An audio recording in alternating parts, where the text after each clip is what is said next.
मित्रों, जैसे कि आपको पता ही है कि मैंने किताब लिखी है मेंस लाइव्स मैटर। ये पुस्तक पुरुषों के उन अधिकारों की रक्षा के लिए है जो उनको कभी मिले ही नहीं और जिसकी उनको अत्यंत आवश्यकता है। इसी से संबंधित एक केस में देख रहा था मथुरा वृंदावन के छठी करा क्षेत्र का, जहां पर एक पुरुष एक होटल में पहुंच जाता है, रंगे हाथ पकड़ता है अपनी पत्नी को। वहां पर उसको पता लगता है कि उसकी पत्नी पिछले 5 साल से अपने बॉयफ्रेंड के साथ इसी प्रकार से होटल में आती है, रंगरलियां बनाती है, शारीरिक संबंध बनाती है और अपने पति को अब तक फंसा कर रखा हुआ था। हो ना हो किसी दिन उसका बॉयफ्रेंड उसको बोलता कि तू तलाक ले ले। तलाक लेने के बाद में एलिमनी बंध जाती या फिर एक मुश्त उसको पैसा मिलता। हाई कोर्ट हो या सुप्रीम कोर्ट हो, सब के सब केवल यही समझते हैं कि हमेशा पुरुष ही दोषी होता है।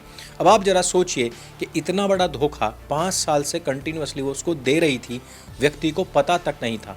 यही चीज यदि पुरुष की तरफ से हो जाती तो हंगामा नहीं, अब तक कत्ले आम हो जाता। अब तक सारी की सारी कानूनी व्यवस्था पुरुषों को आग में झोंकने की बात तक कर चुकी होती। लेकिन कारण क्या है?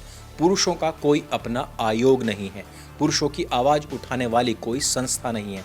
इस कारण से इस प्रकार के केसेस होते हैं। आपको इस केस की गंभीरता के और बड़े दर्शन करवाता हूं। एक टीचर थी जो नाबालिग लड़के को जब चाहती होटल ले जाकर उसके साथ में शारीरिक संबंध बनाया करती थी। जब लड़के के माँ बाप को पता लगा तो उन्होंने एक केस दायर कर दिया। अब देखिए, कोई भी नाबालिग हो, लड़का हो या लड़की, उसके साथ में किसी प्रकार का शारीरिक संबंध बनाना पोक्सो एक्ट में आता है। लेकिन आपको पता है कोर्ट ने क्या कहा? कोर्ट ने कहा कि क्योंकि सारा की सारी चीजें लड़के की सहमति से हुई हैं, टीचर उसको जबरदस्ती नहीं ले जा रही थी होटल में, इस कारण से महिला को बेल मिलती है, उसके ऊपर केस निर्धारित नहीं होता।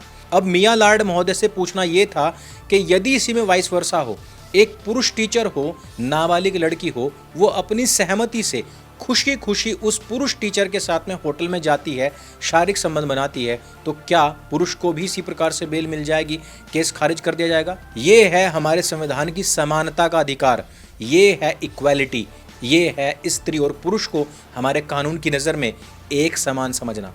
इसी कारण से मैं कहता हूँ मेंस लाइव्स मैटर करती है। अगर आप भी इस पुस्तक को खरीदना चाहते हैं तो नीचे शॉप वाले बटन पर जाकर खरीद सकते हैं, क्योंकि ये किताब आपको आपके अधिकारों से रूबरू कराती है, परिचित कराती है।